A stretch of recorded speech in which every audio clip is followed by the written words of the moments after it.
but it can buy me a boat. It can buy me a truck to pull it.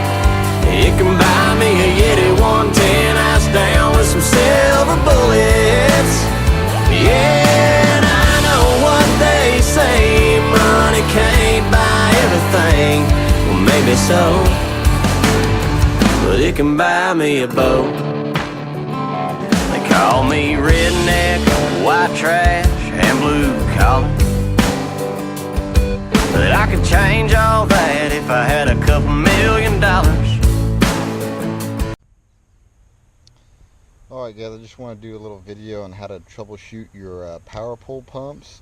There's not a lot of videos on it, so I figured I'd make one and show you guys what to do when your power poles aren't working. So the other day I was at this bass tournament and got out on the water, launched the boat, went to go put the power poles down at the dock, and they didn't want to go down, both of them.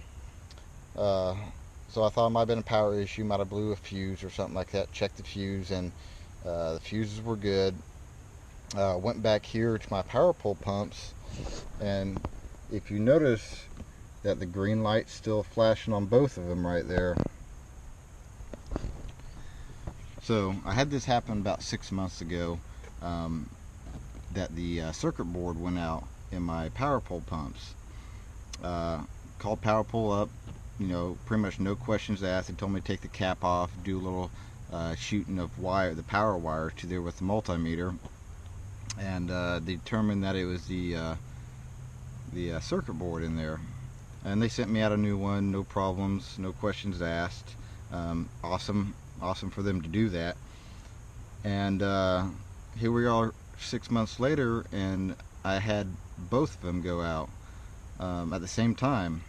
So I got a hold of power pole again, and you know, told them what happened, and they sent me out 2 more, like literally no questions asked.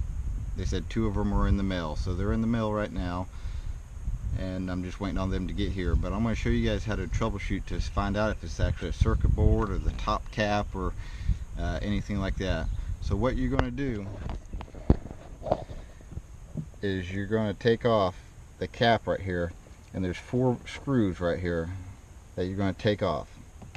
I already took this one off right here, so we're going to pick this up, and there's going to be a little ribbon wire right here. Now take that out, it just pulls out. Take that out, set it aside. Now there's going to be 2 wires right here. See a red one and a black one. Obviously red's power, black's ground. And what you're going to do is you're going to take your multimeter and connect it to these 2. If you have power going to these 2, generally it's going to be your circuit board that's bad then. But how to test to see if it is actually the cap that's bad, what you're going to do is when you unplug it, you're going to take your remote and try to actuate the power pole down. If it works, then it's going to be your cap. If it doesn't work, then generally it's going to be your circuit board right down here. Very rarely do the pumps ever fail. It's generally the circuit board. And I asked power pole, you know, why does this keep happening to me? This is 3 times I've done it in 6 months. And their response was that if your power poles are connected to your battery and there's a charger also connected to your battery, that's what they're seeing, is that when the charger's turned on, the battery charger's turned on, that it's shorting out these circuit boards right here. So to alleviate this, what I'm going to do is I bought a battery disconnect switch from the local marine shop,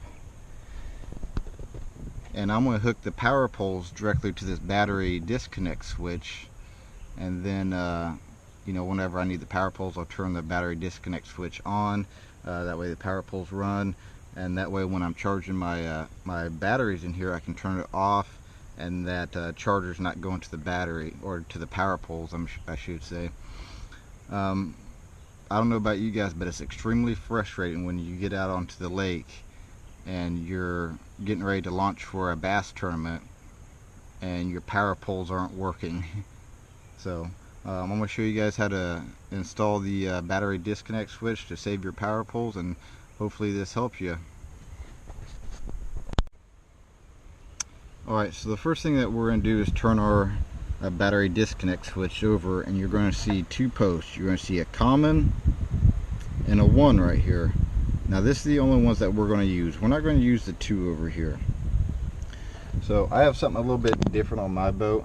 I installed a bus bar back here that I run all my accessories to instead of doing it to the terminal right here. So what we're going to do is run a wire from the positive terminal to the common, and then from the 1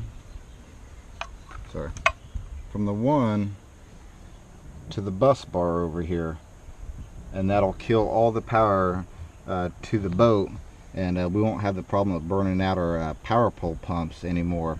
So let's get started.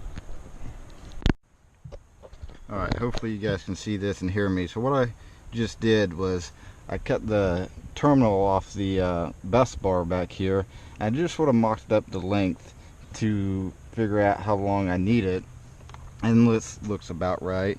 So what I'm going to do is take good old marine grade connectors and splice it on here, and then connect it to the battery disconnect. Now you always want to use high grade connectors like this with the heat shrinking right there, so that way you're not getting any corrosion on your terminals, and it just alleviates another problem that's going to keep you down for a tournament. So we're going to splice into this, do a little twist.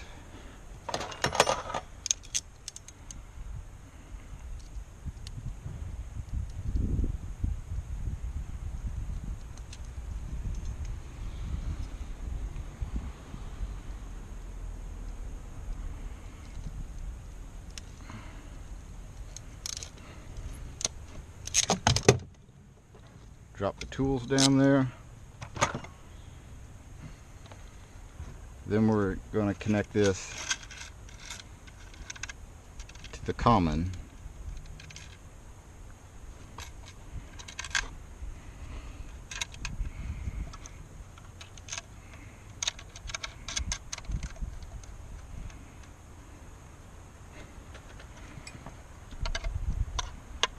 Take your 9/16 wrench,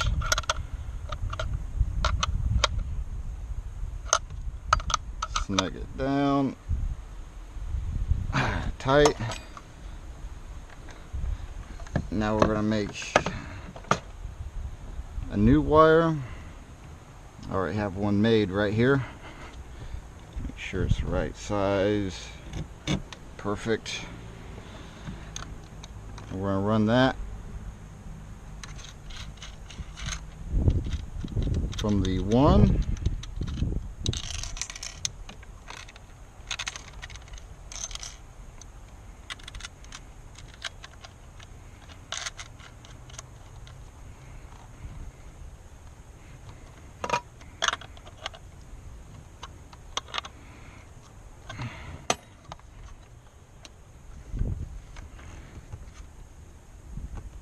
to the bus bar.